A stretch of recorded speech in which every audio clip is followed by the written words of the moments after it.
Bab 1034. Memenangkan setiap pertarungan. Di bawah kaki Erik, sinar garis formasi beriak. Dengan dia sebagai pusat, sinar itu menyebar membentuk lingkaran. Sinar berwarna emas terus melebar. Sinar-sinar emas bermunculan, mewarnai tanah beberapa kilometer diameter menjadi warna emas. Erik berdiri tegak di tengah-tengah tanah bercahaya suci ini, seperti seorang dewa. Tangannya memegang sebuah pedang emas, ditusuk masuk ke pusat formasi. Bersamaan dengan ini, Reiki mengalir keluar dari dalam tanah. Formasi di sekitar bersinar, pilar cahaya muncul di bawah kaki semua orang. Cleo dan yang lainnya seketika dipindahkan ke belakang Erik. Suara auman monster terdengar. Melihat lawan yang tadinya terjebak dan hampir berhasil dibunuh tiba-tiba berlari kembali ke formasi. Para monster darah iblis yang sudah mulai menggila karena mencium bau darah pun semakin marah. Tidak perlu perintah apapun, mereka pun menerjang maju. Ribuan monster darah iblis bersamaan memancarkan aura yang mengejutkan dan menerjang ke arah Erik. Lahan kosong di sekitar Erik hampir dipenuhi oleh monster darah iblis. Gigi-gigi dan cakar-cakar yang tajam langsung diarahkan ke Erik. Pemandangan yang mengerikan membuat hati orang bergetar. Cleo membelalakan matanya. Purnama tanpa sadar menutup mulutnya dengan tangan. Di bawah tatapan tegang semua orang. Bunuh. Ekspresi Erik tenang. Reiki di seluruh tubuhnya mengalir ke dalam pedang di tangannya. Sinar-sinar emas seketika menyebar keluar. Muncul tulisan-tulisan Sanskrit, aura dan tekanan yang sangat kuat tiba-tiba meledak, menyapu semua yang ada di sekitar. Pedang ini adalah benda suci yang dulu pernah digunakan oleh Kaisar Iblis Lingri, menemaninya selama bertahun-tahun. Oleh karena itu dia telah menyerap lumayan banyak kekuatan Kaisar Iblis. Benda ini ada 2 buah. Ketika dia naik ke dunia dewa, salah satunya dia tinggalkan di dalam ruangan rahasia. Sebagai master yang pernah menghancurkan rintangan dunia dewa, kekuatan Kaisar Iblis Lingri, meskipun hanya satu bagian dari artefak suci, sudah cukup untuk menghancurkan dunia. Apalagi dengan dukungan formasi Erik, kekuatan ini bertambah menjadi ratusan kali lipat. Gelombang-gelombang tak terlihat menyebar ke 4 arah. Ruang ini seperti terdistorsi, berubah menjadi sangat tidak nyata. Dan di bawah lingkaran formasi itu, asalkan menyentuh kekuatan itu, para monster darah iblis itu seakan kena ilmu sihir, tubuh mereka membeku kaku. Kemudian seiring dengan suara ledakan, tubuh mereka terkoyak menjadi 4-5 bagian, menjadi benang-benang merah beterbangan keluar. Dengan gelombang formasi ini, dalam seketika, ribuan monster darah iblis yang ada di sini langsung mati, tidak ada satupun yang tersisa. Cleo dan yang lainnya terkejut, seketika bengong. Monster darah iblis yang tetap tidak bisa mereka lawan meskipun mereka sudah berusaha keras, di bawah formasi Master Qin, bahkan lebih lemah dari seekor semut. Memang hal ini bisa terjadi karena ada pedang tulang, tapi formasi Master Qin ini juga sangat mengejutkan. Artefak suci Kaisar Iblis Lingri benar-benar hebat seperti dugaanku. Tapi Erik Qin menyimpan pedang ini dengan perasaan iri. Meskipun formasi ini memiliki peran besar, tapi kalau tidak ada pedang tulang yang memberikan kekuatan, maka semua ini tidak akan terjadi. Sayangnya pedang ini pedang pinjaman, kembali nanti masih harus mengembalikan pedang ini ke Kaisar Iblis. Betapa baiknya kalau pedang ini bisa jadi miliknya.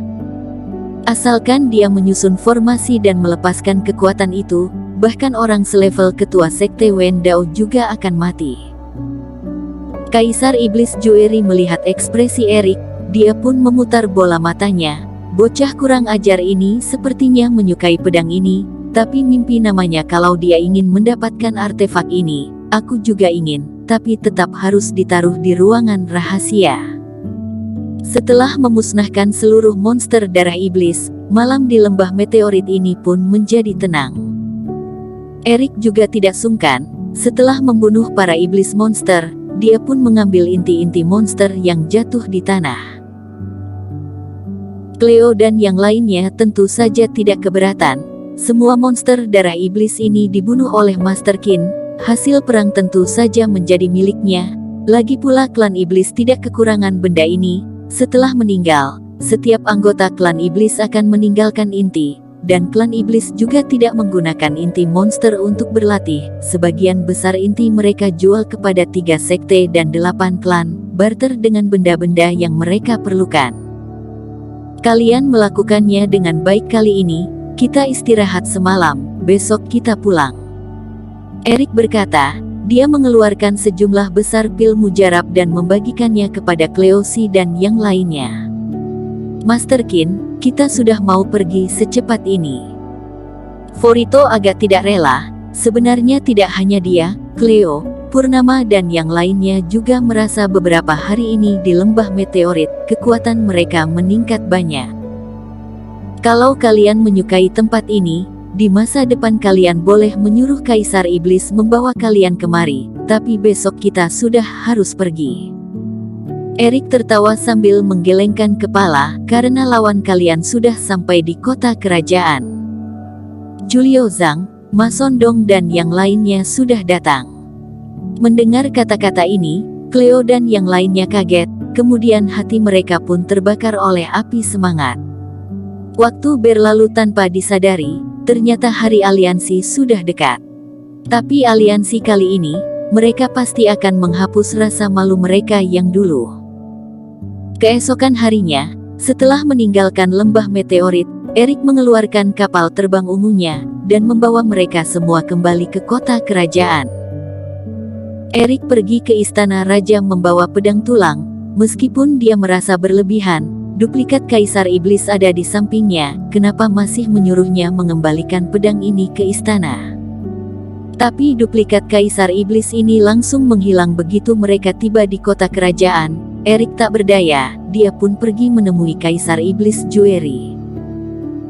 Namun, sebelum masuk ke aula utama, Erik melihat suasananya agak berat. Ekspresi Kaisar Iblis dan Master Nan Yu di dalam aula agak jelek. Kaisar Iblis sedang memarahi para pertapa siluman yang ada di bawah. Apa yang terjadi? Erik menarik seorang penjaga di luar yang dikenalnya dan bertanya. Duta khusus, kali ini ada seorang jenius yang datang dari Sekte Wendao, namanya Julio Zhang, dia sangat kuat, beberapa hari ini dia terus menantang para jenius klan iblis, dan memenangkan setiap pertarungan, hal ini pun tersebar ke seluruh kota, hal ini membuat Yang Mulia sangat kesal, sekarang dia sedang marah-marah.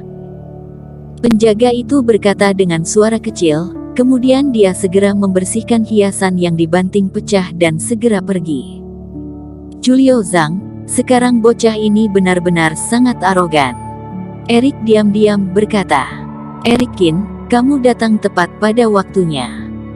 Melihat Erik Qin, mata Kaisar Iblis bersinar, dia menyuruh para bawahannya bubar dan menarik Erik ke kantornya dengan ramah. Cleo, Li Chong dan yang lainnya sudah kamu latih begitu lama, bagaimana kekuatan mereka sekarang? Kaisar Iblis bertanya.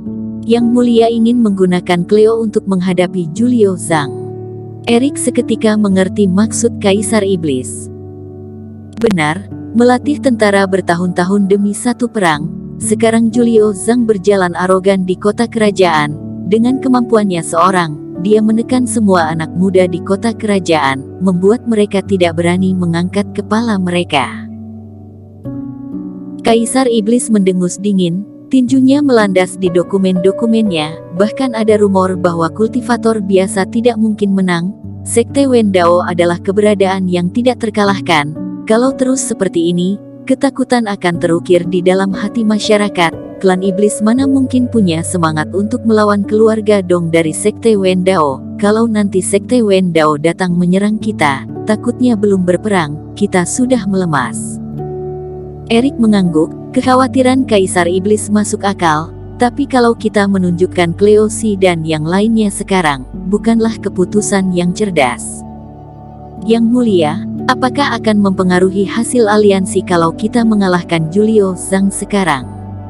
Erik berkata, tentu saja tidak, masih belum saatnya, tapi dengan mengalahkan Julio Zhang ini, kita bisa meningkatkan moral klan iblis. Ini sama pentingnya. Takutnya ini juga adalah hal yang diinginkan Sekte Wendao. Erik menggelengkan kepalanya. Tujuan mereka menyuruh Julio Zhang maju adalah untuk mendapatkan informasi para jenius klan iblis. Kalau kita membiarkan Cleo maju, maka kita masuk ke jebakan mereka. Bersambung. Terima kasih telah menonton video ini sampai akhir. Jangan lupa subscribe dan nantikan kisah episode selanjutnya hanya di Novel Story. Salam.